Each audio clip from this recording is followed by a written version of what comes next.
Bom dia, vamos começar hoje nosso devocional com Deus, continuando aqui em Lucas capítulo 20, versículo 9, que diz assim: a parábola dos viticultores maus. Em seguida, passou Jesus a expor ao povo uma parábola. Certo homem plantou uma vinha, arrendou-se para alguns viticultores e saiu de viagem por longo tempo. Na época da colheita, ele enviou um servo aos viticultores para receber a sua parte dos lucros da vinha. No entanto, os viticultores, depois de espancarem, o mandaram embora de mãos vazias. Diante do ocorrido, enviou-lhe outro servo, mas eles, da mesma forma, a este esbofetearam e depois os humilharam e o despediu sem nada. Mandou ainda um terceiro servo, todavia a estes muitos feriram e expulsaram da vinha. Então disse o proprietário da vinha: que farei? Enviarei meu filho amado. É possível que estes respeitem mais. Contudo, assim que os viticultores o viram, tramaram entre si, argumentando: este é o herdeiro. Ora, vamos matá-lo e assim a herança caberá a nós. E entrando o filho para fora da vinha, o assassinaram. E agora? O que lhe fará o dono da vinha? Virá e destruirá aqueles viticultores maus e dará a vinha a outro? Quando o povo ouviu isto, exclamou: que tal coisa jamais ocorra. Porém, Jesus olhou bem aos olhos de cada pessoa e indagou: então, qual o significado do que está escrito? A pedra que os construtores rejeitaram, esta veio a ser a principal pedra angular? Todo o que bater contra esta pedra será despedaçado. Aquele que sobre quem ela vier a cair será reduzida a pó. E naquela mesma instante, os mestres da lei e os chefes dos sacerdotes tentaram de alguma forma contra eles e que eles havia exposto esta parábola. Contudo, temia a reação do povo. Amém, né? Aqui Jesus está expondo uma parábola do que fizeram, né? Porque eles queriam toda forma pegar Jesus, né? Prender Jesus. Então eles estavam caçando um jeito. Jesus contou esta parábola. Jesus contou esta parábola que se referia a uma vinha. Então diz aqui a parábola dos viticultores maus. Viticultores é quem é o dono da terra, né? Que está ali cuidando, que está plantando as uvas, as vinhas. Então Jesus começa a contar essa parábola sobre um certo homem que comprou uma vinha. E este homem colocou pessoas para trabalhar naquela vinha. Só que aquelas pessoas tomaram a vinha. Porque eles não concordaram, eles tomaram ali, né? E quando o dono da vinha mandou ali os servos para poder pegar a parte dele, eles bateram naquele servo e mandaram de volta. E depois esse dono da vinha mandou outros e todos os outros eles fizeram a mesma maneira. Então o servo da vinha, o dono da vinha pensou, né? Vou mandar meu filho.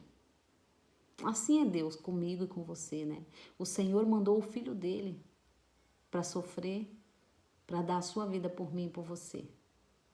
E aqui, os doutores da lei, os mestres da lei, as pessoas ali que estavam contra o ensinamento, contra Jesus, eles entenderam que era com eles que Jesus estava expondo essa parábola, né?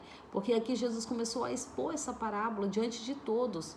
Porque aqui no 19 diz assim: naquele mesmo instante, os mestres da lei e os chefes dos sacerdotes tentaram de alguma maneira prender a Jesus, pois perceberam que fora contra eles que ele havia exposto esta parábola.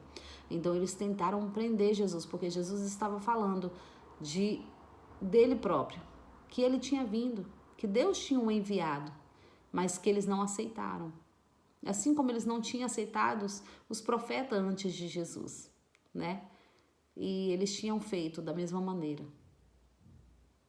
Então, aqui Jesus começa a expor eles e eles querem rejeitar Jesus novamente, eles querem prender Jesus, eles querem pegar Jesus, mas não é o momento ainda, né? Então ali eles ficam com raiva. Eles ficam com raiva. Porque Jesus está expondo a palavra, né? Muitas vezes nós vamos haver essa diferença uns com os outros, né? Mas nós temos que entender, quem trabalha para o reino não é sobre mim, não é sobre você, não é sobre as pessoas, mas é sobre o reino de Deus, é sobre a palavra. Não é a minha verdade, não é a verdade que muito expõe, né? Mas é a verdade da palavra. Porque cada um tem uma opinião quanto a isso ou quanto àquilo. Mas não são as nossas opiniões que valem. O que vale é a opinião da palavra. O que a palavra nos diz. O que a palavra está nos dizendo todo momento. Porque a palavra ela se renova todos os dias. Para mim e para a sua vida. Então o Senhor, Ele fala conosco todos os dias. Quando nós entramos e meditamos dentro da palavra, o Senhor está falando conosco. O Senhor se revela a nós através da palavra. Ele se revela dentro da palavra. Então, quando nós começamos a meditar na sua palavra, a palavra é fonte de vida. Jesus, quando estava no deserto, que o inimigo chega a ele, né, sabendo que ele estava com fome, porque até o inimigo, né, pode oferecer o que a gente precisa. Entenda. Se você hoje está precisando de dinheiro, de soluções, o inimigo também pode te dar, mas nós temos que entender uma coisa. Jesus estava com fome. Quando o inimigo chegou e ofereceu o pão para Jesus, se você é o Filho de Deus, então transforma essa pedra em pão. Porque ele estava falando que ele também tinha o poder de fazer isso, né? Mas Jesus olha para ele e diz, não só de pão viverá o homem, mas de toda a palavra. Então entenda, nós temos as nossas necessidades, mas nós não podemos colocar as nossas necessidades acima da palavra do Senhor. Nós temos que entender que o Senhor fala hoje comigo e com você. Então é a palavra é a revelação que nós precisamos. A palavra é a revelação. Muitas vezes queremos correr atrás de profecias, atrás de tantas coisas, mas o inimigo também profetiza. O inimigo também usa pessoas. Então, nós temos que nos alinhar à palavra de Cristo. Porque quem se alimenta da palavra, ele conhece a verdade. Conhecereis a verdade vos libertará. No momento que você e eu começamos a meditar dentro da palavra do Senhor, esta verdade, que é a verdade de Cristo, ela nos liberta, ela nos cura, ela nos arranca, né, do mundo que outrora nós vivíamos. Nós não temos que estar felizes quando pensarmos lá atrás o que nós éramos outra hora, mas o que nós somos agora diante da presença de Cristo. Nós somos filhos de Deus. Outrora nós éramos servos, mas hoje não, nós somos filhos. Então, como filhos, nós temos que nos posicionar. E é sobre isso que Jesus estava falando aqui com os chefes das leis, né? Os doutores, que o que eles tinham feito com os que já tinham passado, né? Mas o próprio Deus mandou o seu próprio filho para dar a vida por mim e por você. E eles tinham que entender que mesmo ele fazendo tudo o que fizeram com Jesus, a palavra ia continuar.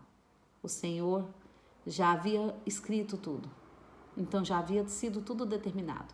E hoje nós temos essa palavra, que é a palavra de Cristo, na nossa vida. Então vamos nos alimentar da palavra, porque aquele que se alimenta da palavra não é enganado. Aquele que busca na fonte verdadeira não é enganado. Ele é a pedra, ele é a fonte, né? Aqui fala sobre isso, fala sobre esta pedra no 17. Porém, Jesus olhou bem nos olhos de cada pessoa e indagou. Então, qual é o significado do que está escrito? A pedra que o construtor rejeitaram, esta veio a ser o principal pedra angular? Então, o Senhor aqui faz uma pergunta. Ela é a pedra principal. Jesus é a pedra principal na nossa vida, né? Nós temos que entender isso. Todo que bater contra esta pedra será despedaçado. Aquele que sobre quem ela vier a cair será reduzido a pó. Esse é o nosso Jesus. É a palavra. A palavra que entra no nosso coração, que nos transforma, que nos liberta. É a palavra de Jesus.